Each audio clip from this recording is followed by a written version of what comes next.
तो आइए बच्चों, आज देखते हैं हम रीजनिंग का एक टॉपिक कैलेंडर के क्वेश्चनों को आज देखा जाएगा।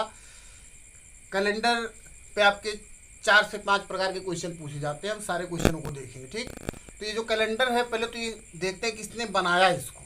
ठीक, आप जो ये वर्तमान समय में कैलेंडर यूज कर रहे हैं, ये कैलेंडर बनाया हुआ पाप ग्रेगरी का। किसका? पाप ग्रेगरी द्वारा बनाया गया है। ये जो कैलेंडर आज यूज हो रहा है, ये पाप ग्रेगरी द्वारा बनाया हुआ है। इसमें कुल मिला के 12 महीने, सबको पता है ये सब चीज़ें। 12 महीने हैं, एक सप्ताह में 7 दिन होते हैं, ये सारी चीज़ें सबको पता है। तो आज हम देखेंगे किसी भी तारीख का दिन निकालना बिना कैलेंडर देखे। ठीक, कोई भी तारीख हो, हम उसका दिन बिना कैलेंडर, मोबाइल कुछ भी बिना देखे हम सीधे सीधे उसका दिन निकालेंगे। ठीक, तो इसके लिए पहले तो आपको जानते हैं कैलेंडर में जो वर्ष होते हैं वो 2 प्रकार के होते हैं। एक आपका होता है साधारण वर्ष और दूसरा होता है लीप वर्ष। ये दोनों चीजें लगभग सबको पता होंगी। देखिए, अगर नहीं पता तो मैं एक बार बता भी दे रहा हूँ। साधारण वर्ष में 365 दिन होते हैं और लीप वर्ष में होते हैं 366 दिन। अब कहते हैं ये एक दिन का जो अंतर आ रहा है, ये किस महीने में आ रहा है, ये भी सबको पता होना चाहिए। ये एक दिन का जो अंतर आ रहा है, सबको पता होगा कि हर चौथे वर्ष में जो फरवरी होती है, कितने वर्ष बाद? 4 वर्ष में चौथा वर्ष, उसको हम कहते हैं लीप वर्ष है। कभी कभी आप देखते होंगे कि चौथा वर्ष जब आता है, उसमें फरवरी में कितने दिन होते हैं? 29 दिन होते हैं। अन्यथा फरवरी में कितने होते हैं? 28। जो साधारण वर्ष होगा उसमें फरवरी में आपका होगा 28 दिन, और जो लीप वर्ष होगा उसमें फरवरी में कितना दिन होगा? 29 दिन।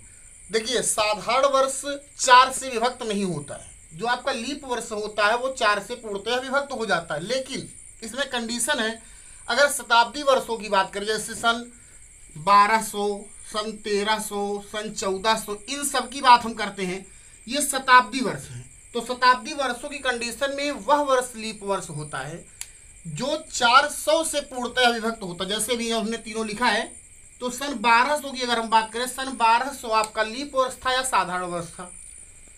कहेंगे ये तो 4 से कट रहा है, ये भी 4 से कट रहा है, ये भी 4 से कट रहा है। तो यहाँ शताब्दी वर्षों की कंडीशन में भाग किससे करना होगा? 400 से। कोई भी शताब्दी वर्ष अगर 400 से पूर्णतः विभक्त होगा तो वो लीप वर्ष होगा, अन्यथा साधारण वर्ष होगा। जैसे सन 1300, 400 से कटेगा? नहीं कटेगा। 4 3 1200 कट जा रहा है। 1400 भी नहीं कटेगा। 1600 भी देखिए पीछे बीता आपका सन 2000, वो लीप वर्ष था। अभी आगे आने वाला है सन 2100, वो आपका साधारण वर्ष होगा। कैसे? क्योंकि सन 2100 जो आपका है वो 400 से पूर्णतः विभक्त नहीं होगा। 4 से तो कट जाएगा, लेकिन इसको किससे विभक्त करना है?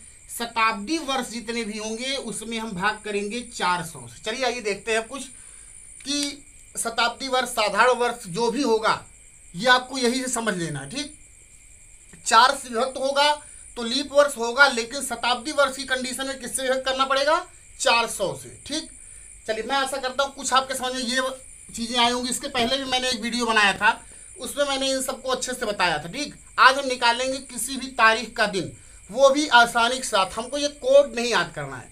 ये कुछ लोग होते हैं कि कोड द्वारा बताते हैं, कोड नहीं याद करना, सीधे सीधे हम निकाल के ही उसको देखेंगे। एक सप्ताह में 7 दिन होते हैं, सबको पता है। ठीक, ऐसे ही हम निकालते हैं। शेष दिन निकालना पहले सीखते हैं। शेष दिन हम पहले शेष दिन निकालते हैं एक वर्ष का। देखिए, आपको तरीका यही से पता चलेगा। एक वर्ष में शेष दिन कितना आएगा, तो सबके समझ में ये चीज तो आ ही रही होगी। एक वर्ष में कितने दिन? 365। शेष दिन का मतलब ये होता है कि सप्ताह को छोड़कर, यानी 7 दिन को हटाकर जो दिन मिलेगा वही शेष दिन होगा। अगर हम इसमें 7 से भाग करें, जो शेष आएगा, कहेंगे 7 बचे 35, 1 बचा, 5 नीचे आया, 7 दूनी 14, कितना बचा? तो आप कहते हैं एक साधारण वर्ष में, अगर बात साधारण वर्ष की होगी तभी 365 दिन होगा, और उसमें 52 सप्ताह एक दिन होता है, तो इसी एक दिन को हम कहेंगे ये एक दिन शेष है या विषम दिन। ठीक, अब देखिए, एक शेष दिन या एक विषम दिन तो यहां मिल गया। जब बात यही लीप वर्ष की होगी तो एक दिन बढ़ जाएगा, 366 दिन। इस कंडीशन में जो हम देखेंगे तो हमारा शेष दिन 1 बढ़ा, तो यहाँ कितना आएगा? 2। केवल इतना ही दिमाग में रखना है कि एक साधारण वर्ष में 1 शेष दिन होता है और एक लीप वर्ष में कितना शेष दिन होता है? 2 शेष दिन होता है। जैसे भी आपका हाल में ही पेट का एग्जाम हुआ, तो वहां पे दिया था 18 फरवरी 2005 करके, फिर पूछा था 18 फरवरी 2007 को कौन सा दिन था। जिनको ये नियम पता रहा होगा, साधारण वर्ष में 1 शेष दिन और लीप वर्ष में 2 शेष दिन, उनका आंसर आ गया रहा होगा। चलिए आइए देखते हैं। हमको तो ये पता चल गया कि एक साधारण वर्ष में 1 शेष दिन और एक लीप वर्ष में 2 शेष दिन होते हैं। ऐसी अगर हम बात करें शुरुआती के 10 वर्ष में शेष दिन कितने होंगे। ध्यान से आप समझिएगा यही चीजें, यहाँ पर अगर आप मिस करेंगे तो आगे समझ में नहीं आएगा। ठीक, अब देखिए हम करें 10 वर्ष में शेष दिन हमको निकालना। सबके दिमाग में आएगा कि 10 वर्ष जब लगातार आएगा तो ना ही वहां पे 10 साधारण होगा, ना ही 10 वर्ष आपका लीप वर्ष होगा, लेकिन इसमें कुछ वर्ष तो लीप वर्ष होगा। हमको ये चीज पता है कि हर चौथा वर्ष लीप वर्ष होता है, तो तुरंत आपको 10 वर्ष में अगर शेष दिन निकालना है तो किससे भाग करेंगे, 4 से। कितनी बार पूरा पूरा जा रहा है, 4 दूनी 8 कहेंगे 2 बार जा रहा है। अब जितनी बार गया है इसमें 2 लीप ईयर, तो यानी 2 लीप ईयर में एक एक दिन बढ़ेगा, कुल दिन कितने मिले 12, और शेष हमेशा 7 से कम ही मिलने वाला है। अब 12 में अगर हम 7 से भाग करेंगे, देखिए 12 में 7 से भाग करेंगे शेष कितना आएगा 5, यानी तुरंत हमारे दिमाग में ये चीज आ जाएगी कि 10 वर्ष में कितने शेष दिन होंगे 5। जाएगा कितनी बार, एक बार जाएगा, लेकिन 5 शेष बच रहा है। हमको किससे मतलब है, शेष से। ऐसे ही सेम तरीके से हम निकालते हैं कि 25 वर्ष में शेष दिन कितना होगा। चलिए देखते हैं 25 वर्ष में तरीका आपका यही, किससे भाग 4 से। कितनी बार जाएगा 4 6 24, 6 बार पूरा पूरा गया। 6 इसमें जोड़ेंगे 25 6 31, किससे भाग करेंगे, ध्यान दीजिएगा 7 से भाग करेंगे, 7 चौक 28, कितना शेष बचा 3।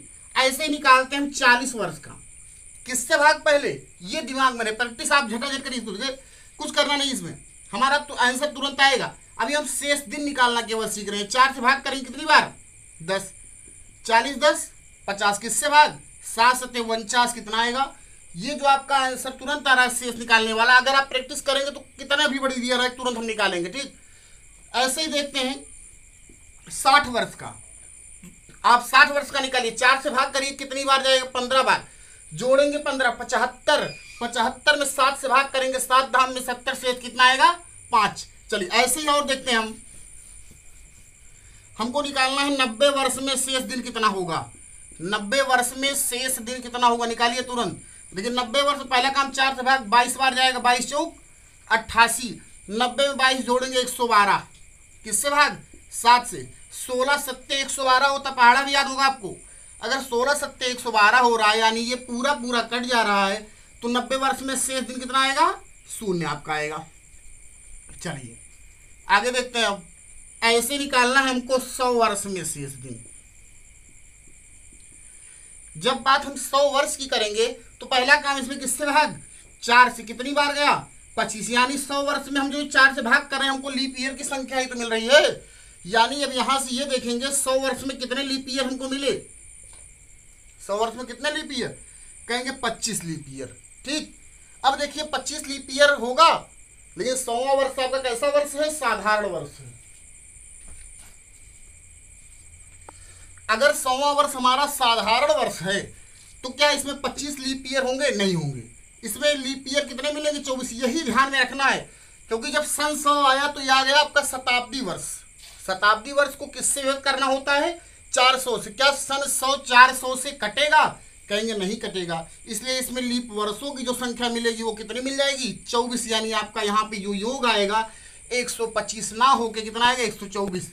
अब किससे भाग करना है 7 से। आप 7 से भाग करिए, 7 के 7 54, 7 7 49, 5 54, यानी 100 वर्ष में शेष दिनों की संख्या हमको मिल गई 5। मैं आशा करता हूँ कुछ समझ में आया होगा आपको। ठीक, अगर 100 वर्ष में 5 शेष दिन, ऐसे ही हमको निकालना पड़ जाए 200 वर्ष में शेष दिन कितना होगा, कहेंगे 100 साल में 5, 200 साल में होना चाहिए 10, लेकिन 7 से भाग करेंगे कितना आएगा 3। ऐसे ही अगर निकालना हुआ 300 वर्ष में शेष दिन, ध्यान दीजिए 300 वर्ष में शेष दिन कितना आएगा, कहेंगे 200 साल में 3, 100 साल में 5, होना चाहिए 8, 7 से भाग करेंगे शेष कितना मिल जाएगा 1। चलिए आपको केवल इतना ही ध्यान में रखना है कि 100 वर्ष में शेष दिन कितना मिलता है 5, 200 वर्ष में शेष दिन 3, 300 वर्ष में शेष दिन 1। चलिए अब आगे एक चीज केवल और हमको समझना है कि 400 वर्ष में शेष दिन कितना मिलेगा।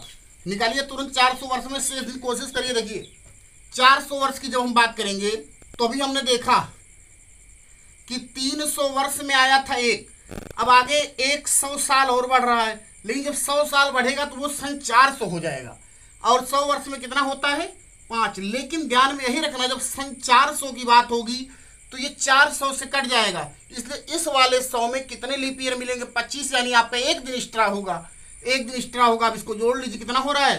7। 7 में 7 से भाग करेंगे, शेष जो आपको मिलेगा वो मिलेगा 0। हमको यहाँ शेष देखना, यानी 400 वर्षों में शेष दिनों की संख्या 0। याद हो गया होगा? 100 वर्ष में 5, 200 वर्ष में और 400 वर्ष में 0। अगर इतना आपके समझ में आया है तो किसी भी तारीख का दिन निकालना बहुत ही आसान। ठीक, चलिए आइए देखते हैं कुछ क्वेश्चन को इसी पर आधारित। जैसे 400 पर अगर शेष दिन 16 है तो 800 पे कितना होगा? 16। 1200 में देखिए 0 0 में 800 में कितना मेरी 0, 1200 में 0 और आपका 1600 में 0, सन 2000 में 0। जितने भी शताब्दी लीप वर्ष तक हम जाएंगे वहां तक शेष दिनों की संख्या 0 हो जाती है। आइए इस पर आधारित कुछ क्वेश्चन हम देखते हैं। किसी भी तारीख का दिन निकालना, किसी भी तारीख का दिन निकालना, कोई भी तारीख हम ले लेते हैं। चलिए हम ले लेते हैं 15 अगस्त 1947 का दिन, 15 अगस्त 1947। इसमें आपको पहले इतनी चीज़ ये समझनी है कि अभी जैसे 1947 की बात कर रहा, 15 अगस्त 1947, तो अभी तक कुल कितने वर्ष पूरे हो चुके हैं। जैसे आज चल रहा है आपका जुलाई 2021, तो अभी तक कुल मिला के कितने वर्ष पूरे हो चुके हैं। सबके दिमाग में चीज़ ये आएगा अभी तक तो 2020 साल पूरा हुआ, क्योंकि अभी 2021वां चल रहा है। यहाँ अगर हम बात करते हैं 15 अगस्त 1947 की, तो यहाँ तक अभी कितने वर्ष पूरे हो चुके हैं। तुरंत दिमाग में आना चाहिए 1946 वर्ष तो पूरे हो चुके हैं। देखिए अभी 1946 पूरा हुआ है, अभी 1947 में हम 15 अगस्त तक ही गए, अभी और दिन बचे हैं, अभी ये वर्ष पूरा नहीं हुआ आपका। तो हम यहाँ देखेंगे 1946 तक पूरा हो चुका। जितने वर्ष पूरे हुए हैं पहले हम यहाँ तक देखेंगे शेष दिन कितने हुए हैं। हम पूरा कैलेंडर आपको शेष दिन पर ही बताएंगे, हमको कोड याद करने की जरूरत नहीं है। मैं बार बार बता रहा हूँ, हमको कोड नहीं याद करना है, बस केवल समझते चलेंगे, क्योंकि समझ लेंगे तो कभी भूलेंगे नहीं। अब देखते हैं, अगर 15 अगस्त की बात कर रहा है तो उसको हम बाद में देखेंगे। पहले 1946 साल पूरा हो चुका है। हमने अभी इसके पहले आपको तुरंत बताया कि जो शताब्दी लीप वर्ष होते हैं वहाँ तक दिनों की संख्या कितनी होती है? 0। तो आप दिमाग लगाइए कि 1946 के पहले का शताब्दी लीप वर्ष कौन सा था। तो तुरंत दिमाग में आना चाहिए आपके कि सन 1600, क्योंकि जो 400 से विभक्त होगा वही तो लीप वर्ष होगा। इसके बाद वाला देखेंगे सन 2000, तो बाद वाला नहीं, हम बात कर रहे हैं पहले की, तो इसके पहले का जो शताब्दी लीप वर्ष है सन 1600। अभी कितने साल और जोड़ेंगे? 1900 करने में इसको, तो 300 प्लस अभी और कितने साल बचे हैं? 46। इसका हम अगर पूरा डिवाइड करें इसको कि शताब्दी लीप वर्ष और वर्ष में, तो आपका बनेगा 1600 प्लस 300 प्लस 46। को हमने कैसे तोड़ा? 1600 में शेष दिनों की संख्या निकालने के लिए। देखिए 1600 में शेष दिनों की संख्या शताब्दी लीप वर्ष तक कितने होते हैं? 0। अभी मैंने आपको बताया 300 वर्षों में शेष दिनों की संख्या कितनी होती है? 1। अरे बताए थे 100 वर्षों में 5, मतलब 100 वर्षों में 5, 200 वर्षों में 3, 300 वर्षों में 1 और 400 वर्ष में 0, 800 वर्ष में 0, 1200 वर्ष में 0, 1600 वर्ष में 0, 2000 में 0, आगे 2024 आया 2400 आपका आएगा, 2400 में भी आपको 0 मिलेगा। अब आपको निकालना केवल ये 46 साल। तो 46 साल का हम कैसे निकालेंगे? 4 से भाग करेंगे, कितनी बार जाएगा? 11 चौक 44, जितनी बार पूरा जा रहा है केवल हमको वो लेना है। अब इसको इसमें जोड़ दीजिए। आप देखिए पहले देख लीजिए इसको एक बार ध्यान से, हम क्या कर रहे हैं, जो हमने पहले किया था वही पूरा यहाँ कर रहे हैं। अब जोड़ेंगे, इसमें हो जाएगा 57। किससे भाग करना है? 7 से 7 अठे 56, कितना बचा? 1 शेष बचा, यानी 46 वर्ष में शेष दिनों की संख्या कितनी आएगी? 1 आएगी। ये आपका 1946 तक पूरा शेष दिन हमने निकाल लिया। अब आपको ध्यान से देखना, अभी हमको जाना 15 अगस्त तक है। तो हम पहला महीना जब बीता होगा इसमें 1947, पहला महीना था जनवरी। जनवरी में कुल कितने दिन होते हैं? 31 दिन। अरे आपको इससे पता होगा, जनवरी फरवरी मार्च अप्रैल, जो ये ऊपर आ रहा है इस पे 31 दिन, जो ये गड्ढे में आ रहा है इस पे आता है 30 दिन, और फरवरी आपका 28 29 का होता है। या आप नोट कर लीजिए, जून नवंबर जानिए, अप्रैल सितंबर 30, फरवरी 28 29, बाकी सब 31। चलिए, तो जनवरी में अगर 31 दिन कुल है, शेष दिनों की संख्या निकालने के लिए किससे हम भाग करेंगे? 7 से। तो 7 चौक 28, कितना बच रहा है? 3। ऐसे अगला महीना फरवरी। जब भी फरवरी की बात आए तो आप सन एक बार जरूर चेक करिए कि यह हमारा साधारण वर्ष था या लीप वर्ष था। तो मैंने आपको बताया वह वर्ष जो 4 से पूर्णतः विभक्त हो जाएगा वही होगा आपका लीप वर्ष, जो नहीं विभक्त होगा वो आपका साधारण वर्ष। 1947 आप केवल 2 अंकों में ही 4 से विभक्त करके देखिए, 4 से भाग करिए, क्या 47 4 से कट जाएगा? तो नहीं कटेगा। और नहीं कटेगा तो ये कौन सा वर्ष हुआ? साधारण, यानी फरवरी में 28 दिन। और अगर 28 दिन हुआ तो 7 चौक 28 पूर्णतः विभक्त हो गया। अगर पूर्णतया विभक्त हो गया तो शेष दिनों की संख्या कितनी लिखेंगे? 0। ऐसे मार्च 31 का होता है, शेष कितना? अप्रैल, मई, जून, जुलाई।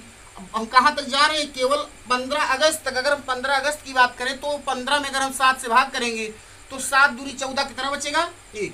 हमको यहाँ देखिए 300 में 1, 46 में 1 और ये हमारा अगस्त तक हो गया। अब जहां पर यहाँ 7 पूरा हो आप विभक्त कर सकते हैं या पूरा जोड़कर 7 से भाग करके शेष निकाल दीजिए, ये भी कर सकते हैं। तो हम ये करें 3 3 6 1 7 हो गए, इसको हमने कैंसिल कर दिया। 2 3 5 2 7 कैंसिल हो गया। आपका शेष अब कितना बचा? 1 3 1। जोड़ेंगे इसको, अगर हम इसको जोड़ रहे हैं तो हमारा हो रहा 5। योगफल कितना है? 5। बस केवल आपको इतना याद रखना है, सप्ताह का पहला दिन जो होता है वो सोमवार होता है। सप्ताह का पहला दिन जब कैलेंडर बना था तो 1 जनवरी सन 1 को ये सोमवार दिन मान के ही बना है। तो अगर पहला दिन सोमवार, दूसरा मंगलवार, तीसरा बुधवार, चौथा बृहस्पतिवार और 5वां दिन आपका कौन सा हो जाएगा? शुक्रवार। यानी आपको आंसर मिल गया कि 15 अगस्त 1947 को कौन सा दिन था। अगर 15 अगस्त 1947 का दिन पूछा जाए तो हम ये सारी प्रक्रिया करेंगे। देखिए हमने इसको आपको डिटेल में बताया है, जब आप प्रैक्टिस करेंगे तो ये सब लिखने की जरूरत हमको नहीं पड़ेगी, ठीक है? ये सब हमको लिखने की जरूरत नहीं है। फरवरी में, जनवरी में, मार्च में जब बात करेगा देखेंगे कितने दिन हैं और जितने दिन होगा उसमें 7 से भाग करके तुरंत हम शेष लिख देंगे। चलिए आइए देखते हैं अगला क्वेश्चन। अगला क्वेश्चन भी हमारा इसी पर आधारित होगा। अब की हम कोशिश करेंगे कि लिखा कम जाए और समझा ज़्यादा जाए। कोई भी तारीख ले लेते हैं, चलिए हम मान ले लेते हैं 26 जनवरी 1997, हमने ये ले लिया। तो करना क्या, पहले कितने वर्ष आपके पूरे हुए? तो तुरंत दिमाग में आएगा 1996 वर्ष पूरे हुए। इसके पहले का शताब्दी लीप वर्ष 1600 प्लस 300 हो गया 1900, बचा कितना? 96। अब देखिए 1600 में शेष दिनों की संख्या 0, 300 में शेष दिनों की संख्या 1, 96 का आपका निकालना, 4 से भाग करेंगे कितनी बार जा रहा है? 24 बार। अगर 24 बार जा रहा है तो हम 24 जोड़ेंगे, हो जाएगा 120। 96 प्लस 24 120, किससे भाग करेंगे? 7 से। तो ये अगर इसमें 7 से भाग करेंगे, 7 1 के 7, 5 50, 7 7 49, कितना आया? यानी 96 में कितना आएगा? 1। अब आपको जाना है 1997 में 26 जनवरी तक, पहला महीना है केवल, देखिए 26 जनवरी तक। तो आप जनवरी का पूरा शेष ये ना लिख दीजिएगा कि 3 होता है। जनवरी में हम जा कहाँ तक रहे हैं? केवल 26 तारीख तक। अगर हम जनवरी में 26 तारीख तक ही जा रहे हैं तो शेष दिन जनवरी में मिलेगा 26 में ही 7 से भाग करना होगा केवल। देखिए 26 में 7 से भाग करेंगे, 7 3 21 5, तो 5 यहाँ पे, 1 यहाँ पे, 1 यहाँ पे, टोटल जोड़े 7 हो गया। आपका कैंसिल हो गया, बचा कितना? 0। यानी सप्ताह का 0 दिन। तो 0 पे दिन हम लेते हैं रविवार, या सप्ताह का अंतिम दिन 7वां दिन। सप्ताह का अंतिम दिन रविवार होता, पहला दिन सोमवार होता है, अंतिम दिन रविवार हो। 7 बचा, यानी 7वां दिन कौन सा होगा? रविवार। तो आपका 26 जनवरी 1997 का अगर दिन पूछा जाए तो आपका आंसर क्या आएगा? रविवार। चलिए हम कुछ ऐसा लेते हैं कि महीना कुछ और हो जाए हमारे पास। तो कोई भी तारीख ले लेते हैं। आप ये काम करिए, अपना डेट ऑफ बर्थ लेके निकालिए कि आपका बर्थ किस दिन हुआ था, जन्म आपका किस दिन हुआ था। तारीख सबको याद होगा, ठीक? चलिए हम कोई भी तारीख ले लेते हैं 20 मार्च 2027 को। कौन सा दिन होगा? तो हमको क्या करना है, कितने वर्ष पूरे हुए हैं? कहेंगे 2026 वर्ष पूरे हुए हैं। इसके पहले का शताब्दी लीप वर्ष 2000, कितना वर्ष बचा? 26 वर्ष बचा। लीप वर्ष, शताब्दी लीप वर्ष 0। 26 वर्ष में शेष दिन निकालने के लिए 4 से भाग करेंगे, 4 6 24, 26 में हम 6 जोड़ेंगे, 26 6 32 और 7 से भाग करेंगे, शेष कितना आएगा? 4। यानी 2000 में 0, 26 वर्ष में 4। अब आपको जाना 20 मार्च तक। पहला महीना 2027 में कौन सा बीता होगा? जनवरी। और जनवरी में आपके 31 दिन होते हैं, हमको अब जाना पड़ेगा। इसके पहले वाले में जनवरी महीने की ही बात की थी, लेकिन यहाँ मार्च तक अब जाना पड़ेगा। जनवरी में, फरवरी की जब बात होगी, लीप वर्ष तो है नहीं, 27 से 4 से कटेगा नहीं, तो हम क्या करेंगे? फरवरी में 0 और मार्च में 20 तक, 7 दूनी 14 6 20, तो 4 3 7 हो गया। आपका शेष कितना बचा? 6। यानी सप्ताह का छठा दिन जोड़ लीजिए, पहला दिन सोमवार, दूसरा मंगलवार, ऐसे ही छठा दिन आपको कौन सा मिल जाएगा? शनिवार। तो इस तरीके से आप किसी भी तारीख का दिया हुआ दिन निकाल सकते हैं। चलिए एक आध क्वेश्चन और हम देखते हैं, लेकिन इसके पहले आप चैनल को सब्सक्राइब करते चलिए, ठीक? और मैं इसके लिए आपसे रिक्वेस्ट कर रहा हूँ कि आप सब्सक्राइब कर दीजिए, चैनल को सभी ग्रुप में शेयर करिए। मैं आपके लिए ऐसे अच्छे वीडियो लाता रहूँगा। देखिए 1 नंबर का आपका आएगा जरूर। कोई भी आप वनडे एग्जाम देंगे तो कैलेंडर अगर है तो एक क्वेश्चन आएगा जरूर। तो आपका एक प्रकार का क्वेश्चन तो ये हो जा रहा है। चलिए अब एक तारीख और ले लेते हैं। जैसे हम ले लेते हैं 18 जुलाई 1994। ठीक, तो हम तुरंत करना है कि इसको आप चाहे लिखिए ऐसे दिमाग में कर दिए 1600 प्लस 300, लेकिन करना है 93, क्योंकि 93 साल ही पूरा हुआ 1993। 1600 में 0, 300 में 93 में निकालना, 4 से भाग करेंगे कितने लीप ईयर होंगे, 23 चौके 92, जोड़ लीजिए 116। 7 से भाग करिए, 16 सत्ते 112, 112 4 16, कितने शेष दिन आए, 300 में 1, 93 में 4। अब आपको जानना है 18 जुलाई 1994 में, 94 आपका साधारण वर्ष है, फरवरी में होंगे 28 दिन, तो जनवरी में 31 का कितना होगा 3, फरवरी मार्च अप्रैल मई जून, जुलाई में 7 दूनी 14 4 18, देखिए 4 1 5 2 7 खत्म, 4 3 7 खत्म, 3 3 6 2 8, 8 मिला, 8 में 7 से भाग करेंगे, शेष कितना आएगा, शेष आएगा 1, यानी 18 जुलाई 1994 को जो आपका दिन था वो था सोमवार। इस तरीके से आप किसी भी तारीख का दिया हुआ दिन निकाल सकते हैं। चलिए, मैं आशा करता हूँ आपके समझ में आया होगा, और अगला टॉपिक मैं अगले वीडियो में आपको देता हूँ, और ये पूरी तरह से आपके समझ में आना चाहिए। अगर समझ में आया हो तो ही वीडियो को लाइक करना। ठीक, चलिए फिर आगे देखते हैं अगले वीडियो में।